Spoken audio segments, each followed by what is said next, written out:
അയ്യോ അയ്യോ.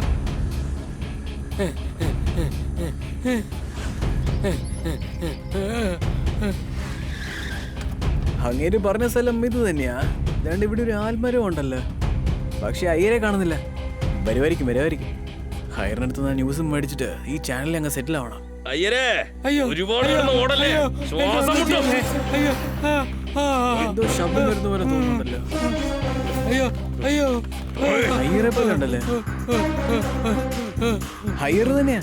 ഹയ്യറെ, ഞാനിവിടെ.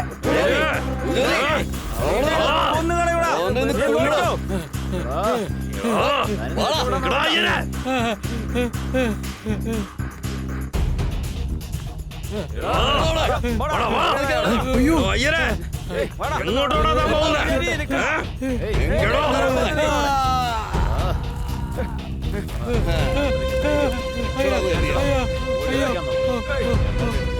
അയ്യരേ, എത്ര ദൂരം ഓടിയാലും എന്റെ അടുത്ത് കുടുങ്ങോടോ?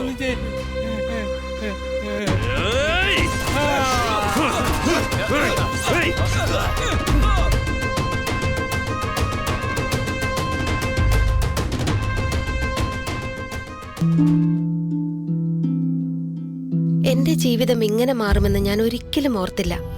എല്ലാം എന്ത് നല്ലതായിരുന്നു. ഒരു നല്ല ഭർത്താവ്, 2 ഓമന മക്കൾ. പക്ഷെ പുകയില എല്ലാം മാറ്റിമറിച്ചു. ഇനി ഈ പടരുന്ന ക്യാൻസർ എന്റെ മുഖത്ത് നിന്ന് മുറിച്ചു മാറ്റേണ്ടി വരും.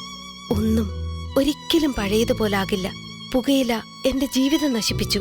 ഖെയ്നി, ഗുഡ്ക, പുകയില, ജർദ, പാൻ മസാല, അവ നിങ്ങളുടെ ജീവിതം താറുമാറാക്കും. പുകവലി ആരോഗ്യത്തിന് ഹാനികരം. പുകവലി അർബുദത്തിന് കാരണമാകുന്നു. Smoking is injurious to health. Smoking causes cancer.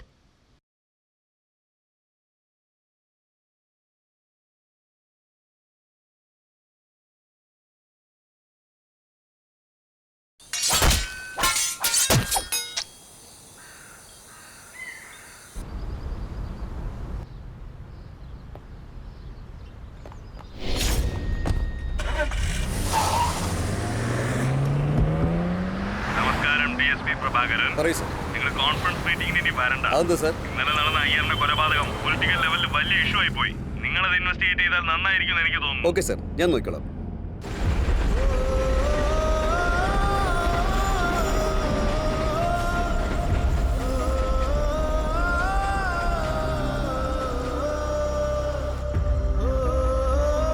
അവരെന്തിനാണോ ഇങ്ങനെ ചെയ്തത്?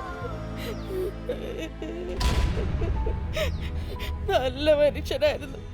ആർക്കും ഒരു ദോഷവും വരണമെന്ന് ആഗ്രഹിച്ചിട്ടില്ല.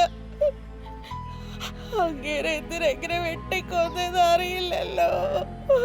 തിരുമേനിക്ക് വ്യക്തിപരമായോ കുടുംബപരമായോ ആരെങ്കിലും ശത്രുക്കളുണ്ടായിരുന്നു? അങ്ങേർക്ക് ശത്രുക്കളെന്ന് പറഞ്ഞ ആരും ഇല്ലായിരുന്നു.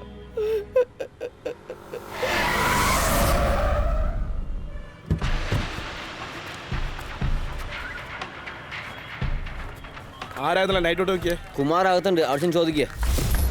എന്റെ അനിയൻ ആരാടാ പിടിച്ചേ? നിങ്ങളുടെ അനിയൻ എന്ന് പറയുമ്പോൾ അനിയൻ ആരാടാ നിനക്ക് അറിയില്ലല്ലേ? എനിക്കറിയില്ലല്ലോ. തന്നെ കണ്ടാലും ഒരു അനിയനെ പോലെ തോന്നുന്നു. എന്തോടാ ആലോചിക്കുന്നത്? പറയാ അനിയ. രാത്രി വെള്ളമൊടിച്ചിട്ട് അനിയൻ ബൈക്കിൽ പോയായിരുന്നു. അതിന് ഡ്രിങ്ക് ആൻഡ് ഡ്രൈവ് എന്നൊക്കെ പറഞ്ഞ് അറസ്റ്റ് ചെയ്ത് വെച്ചേക്കുന്നോ? ആരാടാ അയാള്? ഏയ്, ആരാടോ ഇന്നലെ മട്ടാഞ്ചേരി ഭാഗത്ത് റൗണ്ട്സിന് പോയപ്പോ ഈ അനിയനെ ഡ്രങ്കൻ ഡ്രൈവറിന്റെ പേരിൽ അറസ്റ്റ് ചെയ്തത്? സാറേ, ഞാനല്ല, പെരുമാളത്. ഞാനാണ് കുമാർ. ഓ, താനാണോ? തെറ്റാണ് ചെയ്തത്, അറിയാതെ ചെയ്തു പോയതാ. കൊലക്കാരനാണ്, കൊന്നുകളയും. ഞാൻ അറിയാതെ ഇതൊക്കെ ഇവിടെ ചെയ്യാൻ മാത്രം ആയോ താൻ? തെറ്റാണ് ചെയ്തു പോയത്, നീ അറിയാതെ ചെയ്തു പോയി. അത് സമ്മതിച്ചല്ലോ. ഇനി അങ്ങനെ തരുന്നത് വാങ്ങിച്ചോ? താനല്ലേ അത്? ഞാൻ മുൻ കൗൺസിലറുടെ മകനാ. ഇപ്പോ ഞാൻ കൗൺസിലറാ. ഞാനേ ആൾക്കാരെ പിടിച്ചോണ്ടിരിക്കാ. എന്റെ അനിയൻ കുടിച്ചെന്ന് പറഞ്ഞിട്ട് അവനെ പിടിച്ച നല്ലതുപോലെ പിഴിഞ്ഞെടുക്കാൻ നോക്കുന്നോ? നിനക്ക് എത്ര ധൈര്യം ഉണ്ടടാ? ഞാൻ ആരാണെന്ന് അറിയാമോ എനിക്ക്? പോലീസ് സ്റ്റേഷനിൽ ഒന്ന് പോലീസുകാരുടെ കൈ വെക്കടാ. ആരാ സ്റ്റേഷനില്? ഞാൻ മുഖ്യമന്ത്രിയെ സംസാരിക്കുന്നേ. ഞാൻ DSP പ്രഭാകരനാ സംസാരിക്കുന്നത്. പറയൂ. എന്താ ഒന്നും മനസ്സിലാവാത്ത മാതിരി പറയുന്നേ? മരിച്ചതേ അയ്യരാ, അറിയാലോ. അത് നാളെ അതിന് ഉത്തരം പറയേണ്ടി വരുന്നത് ഞാനാണ്. സ്ത്രീയാണെന്ന് പോലും അവർ ആലോചിക്കില്ല. അന്വേഷിക്കുന്നുണ്ട് മാഡം, പെട്ടെന്ന് തന്നെ അക്യൂസിനെ പിടിക്കാം. അന്വേഷിക്കുന്നുണ്ടെന്ന് കൂളായി പറഞ്ഞോണ്ടിരിക്കുകയാണോ? ഞാൻ നിയമസഭയിൽ പോണോ അതോ നെഞ്ചു വേനിക്കണമെന്ന് പറഞ്ഞ ഹോസ്പിറ്റലിൽ പോണോ? എന്ത് ചെയ്യണമെന്ന് എനിക്കറിയണ്ട. ഇനി 24 മണിക്കൂറിനുള്ളിൽ അക്യൂസ് കോർട്ടിൽ ഹാജരായിരിക്കണം. മാഡം, പെട്ടെന്ന് പിടിക്കാം മാഡം. സാറേ, അല്ലെങ്കിൽ തന്നെ എനിക്ക് BP ഭയങ്കര കൂടുതലാ.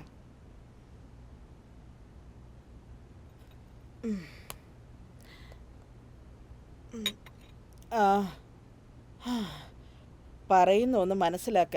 എങ്ങനെയെങ്കിലും അതൊന്ന് തീർത്തുവിട്.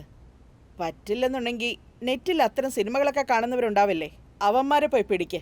അതും പറ്റിയില്ലെങ്കിൽ റോട്ടിൽ പിച്ചക്കാര് കാണുമല്ലോ, അവരെ പോലും പിടിക്കാൻ പറ്റില്ലെന്നാണോ? അവരെ പിടിച്ച് ഉള്ളിലാക്കി കേസ് അങ്ങ് തീർക്ക്. എന്തേ ആലോചിക്കുന്നേ? പിച്ചക്കാർക്ക് ക്ഷാമമൊന്നുമില്ലല്ലോ നാട്ടില്. ദിലീപ് സാർ, ആ മെഡിക്കൽ റിപ്പോർട്ട് എന്തായി ദിലീപ്? ഈവനിങ് വാങ്ങിട്ട് വരാം സാർ. പെട്ടെന്ന് പോയി വാങ്ങിച്ചോണ്ടോ. അവർ കിടന്ന് ബേളം വെച്ചോണ്ടിരിക്കുക. ഒന്ന് പോടോ, ഓക്കേ സർ. പെട്ടെന്ന് പോയി വാങ്ങിച്ചോണ്ടോ. Okay sir.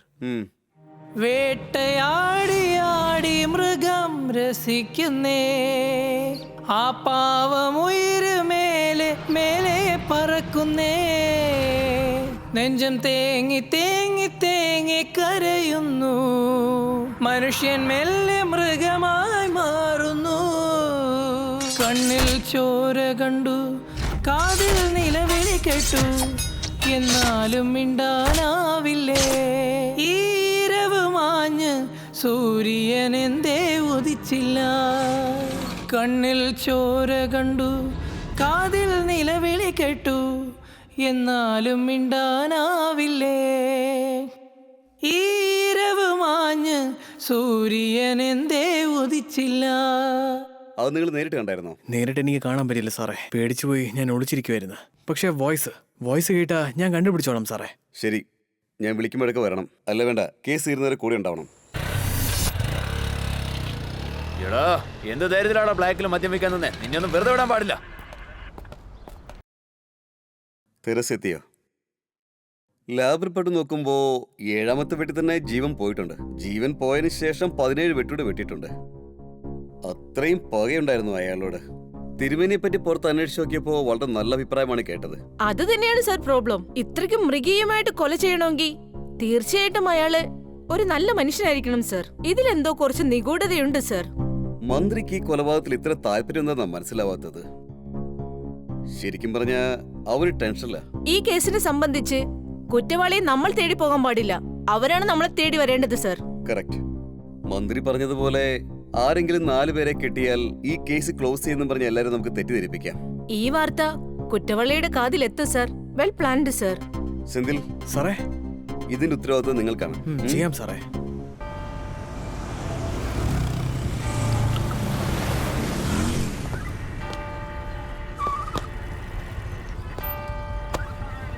ഒയ്യോ, പോലീസാ.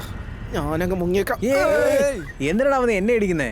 പോലീസാടാ. പോലീസോ? എടാ, അയാള് പോലും അയ്യറിന്റെ കൊലപാതകത്തിന് ആളെ തേടിക്കൊണ്ടിരിക്കുക. അല്ല, ആരോ അയ്യര്? അയ്യരെ അറിയത്തില്ലേ? എടാ, കഴിഞ്ഞ മാസം മരിച്ചു പോയില്ലേ? അങ്ങനെ കേസ് ക്ലോസ് ചെയ്യാൻ പറ്റാതെ ആളെ തേടിക്കൊണ്ടിരിക്കുക പോലീസ്. ആരും സറണ്ടർ ആവുന്നില്ല. ആ കേസാ നോക്കിക്കൊണ്ടിരിക്കുന്നത്. അത് നോക്കാൻ പോലും സമയമില്ല. പിന്നെയല്ലേ നിന്നെ കള്ളുകൂടി. ഒന്ന് പോടാ. ഇവരെന്തൊക്കെയാ പറയുന്നത്? പോലീസുകാരെ നോക്കുന്നത് അങ്ങനെ ഇരിക്കുന്നതെന്ന് ഇനി നമ്മളെ പിടിച്ചോണ്ട് പോകാൻ തോന്നല്ലോ. നാട് മുഴുവൻ പൂജാരുടെ കാര്യമാണല്ലോ സംസാരിക്കുന്നത്. അല്ല, ആ അയ്യരുടെ കൊലപാതകത്തെ കുറിച്ച് കേട്ടതൊക്കെ ശരിയാണോ? അയ്യറിന്റെ മർഡർ കേസാ. പോലീസുകാരന് ഭയങ്കര ഫീലിങ്സാ. അക്യൂഷനെ കിട്ടുകയാണെങ്കിലേ പിന്നെ അടിപൊളിയായിരിക്കും. നമസ്കാരം. ഇന്നത്തെ സായാഹ്ന വാർത്തകൾ നിങ്ങളുടെ മുന്നിൽ അവതരിപ്പിക്കുന്നത് നിങ്ങളുടെ അന്റോണി നടാഷ.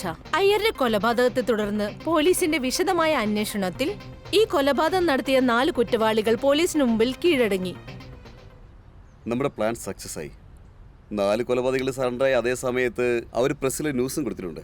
അതിന്റെ അർത്ഥം അവർ നമുക്കൊരു വഴിവെട്ടി തന്നിരിക്കുകയാണ്. എത്രയും പെട്ടെന്ന് അവരെ 4 പേരെയും ആ ഫാം ഹൗസിലേക്ക് കൊണ്ടുപോകും. ഞാൻ നോക്കിക്കോളാം സർ. ഉപദ്രവിക്കൊന്നും വേണ്ട. അവരെ തകർക്കേണ്ടത് മാനസികമായിട്ടാണ്. അപ്പോൾ ഈ സത്യം പുറത്തു വരൂ. Okay sir. ഏയ്, എല്ലാരും ഇങ്ങോട്ട് വാ. നിങ്ങൾ ഞങ്ങളെ എത്ര തല്ലിയാലും ശരി, അവനെ ഞങ്ങൾ തന്നെയാ കൊന്നത്. എന്റെ കവിത എന്നിൽ നിന്ന് പിരിച്ച പാവിയാണ് അവൻ.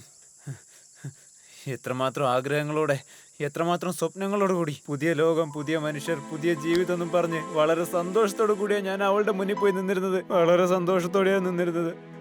അവളുടെ അച്ഛനും അമ്മയ്ക്ക് ഒറ്റിക്കൊടുത്തു മാഡം, ഒറ്റിക്കൊടുത്തു. ആ നാട്ടുകാരെ പേടിച്ച് ഞങ്ങൾ ഓടി വന്നതാ. ആ നാട്ടുകാർക്ക് ഞങ്ങളെ വീണ്ടും കാണിച്ചു കൊടുത്ത എന്റെ കവിത എന്നിൽ നിന്ന് പിരിച്ച പാവിയാണ് മാഡം അവൻ, മഹാപാവി. അതുകൊണ്ടാ ഞങ്ങൾ എല്ലാവരും കൂടി ചേർന്ന് അവനെ വെട്ടിക്കൊന്നത്. ഇവന്മാരല്ല, ഇവര് കള്ളം പറയുക.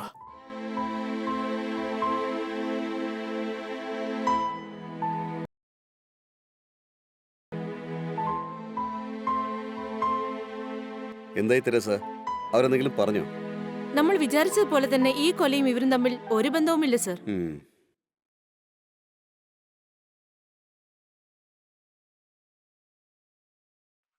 അക്യൂസ്ഡ് 4 പേരെ പിടിച്ചൊന്ന് പ്രസ് എന്താ പറഞ്ഞു മാഡം? മനസ്സിലായില്ലേ? അക്യൂസ്ഡിനെ കൊണ്ടുപോയി കോർട്ടിൽ ഹാജരാക്ക. പ്രതിപക്ഷത്തോട് മറുപടി പറഞ്ഞ് എനിക്ക് മടുത്തു. മാഡം ഇപ്പോഴും അക്യൂസിനെ പിടിച്ചിട്ടില്ല മാഡം. ഇന്ന് 4 പേര് വന്ന് സറണ്ടർ ചെയ്തതല്ലേ? മാഡം എങ്ങനെ ഇത്? അതെല്ലാം ന്യൂസ് ചാനലിലും വലിയ വാർത്തയായി വന്നോണ്ടിരിക്കല്ലേ? ആ 4 പേര് വേറൊരു കേസിൽ സറണ്ടർ ആയിരുന്നു മാഡം. ആ DSP എന്തോ ഗെയിം കളിക്ക. നമ്മുടെ പവർ എന്താന്ന് അവൻ അറിയില്ല.